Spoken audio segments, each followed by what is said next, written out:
yeah, it's a nice little print. This photo's been all over the place. Like, really,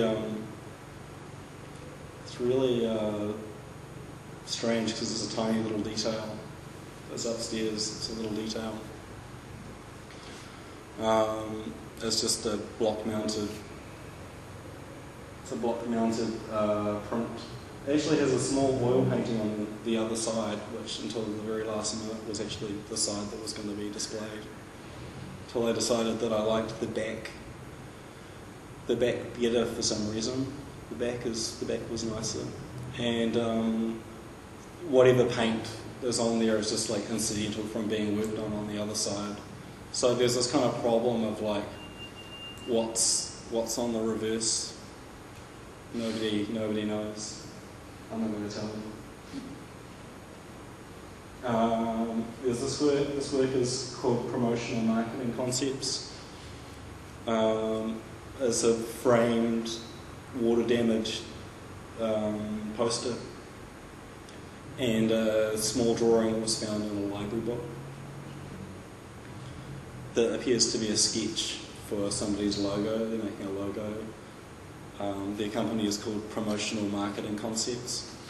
I really like the idea of promotional marketing concepts because, you know, like what else is there in the world? And it's like, you know, isn't that what we're all doing? We're coming up with promotional marketing concepts, one way or another. So I thought that was very kind of like, I don't know, I think it's a very good company to start and a very good logo to have. This work is called Renaissance Beer Sandwich Board. It's advertising an egg and scythe race. I'm not sure what that entails. Has another side. It's got a kind of Kippenberger knockoff spiderweb painting on the back.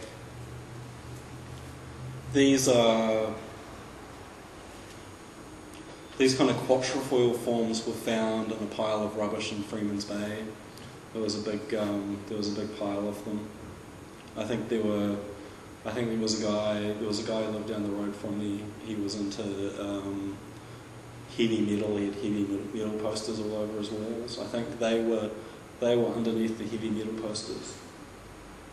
Very interesting and strange things. Oh yeah, this is just another installation view.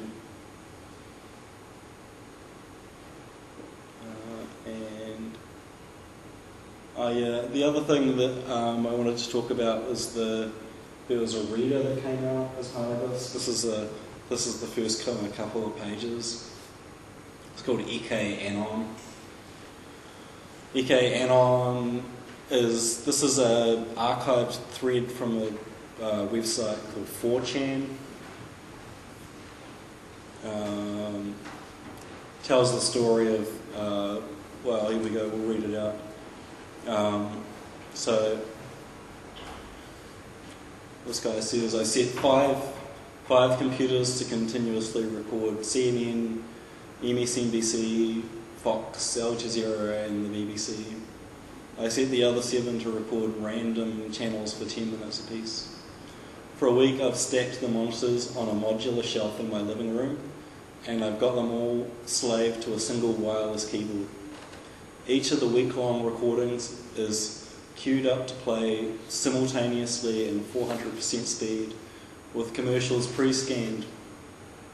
In a few minutes I'm going to begin meditating, and by 5 AM CST I should be in a full hypnotic state, ready to receive information full bore without any inhibition. Then I'm going to hit play. So again, it's this kind of model of like trying to get knowledge from the outside or from the ether, or like you know, it's like a really bad ontology or something. And the other thing that's kind of interesting about this text is it's just full of kind of 4chan-ness, which I've kind of just left in there. So So apart from the kind of the discussion, there's this sort of random kind of nastiness that comes out, and jokes.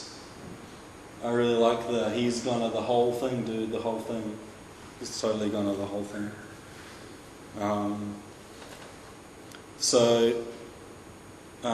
The other thing which I quite like about this text is that as it unfolds, this guy goes into a trance, and then his roommate starts posting, and then eventually this person starts coming out with prophecies, and the prophecies are things like start stockpiling canned food, and also that the end of the world is going to be brought about by the greatest band in the world ever, which is called Anon. And lots of people, because of the prophecy, lots of people are going to start bands called Anon, and they're all going to be they're going to be not the greatest band in the world ever, but eventually what's going to happen is someone's going to start a band called Anon that is mocking those other bands, and that band is going to be the greatest band in the world ever, which I thought was, I don't know, I kind of like the idea that you don't get to be the greatest until you're mocking everybody else. Also, you don't get to be the greatest unless you're only doing it to mock everybody else. Yeah, okay.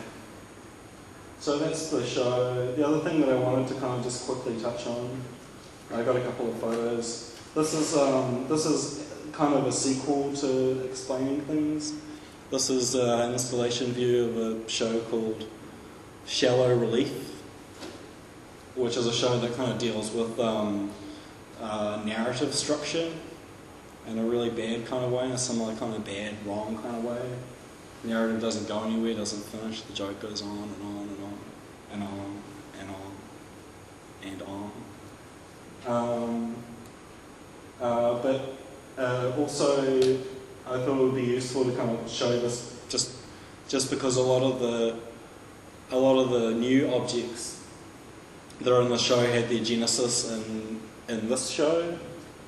You might recognise the chest of drawers. You might recognise this base here. There are a few other things that were kind of on the edge of being in the show.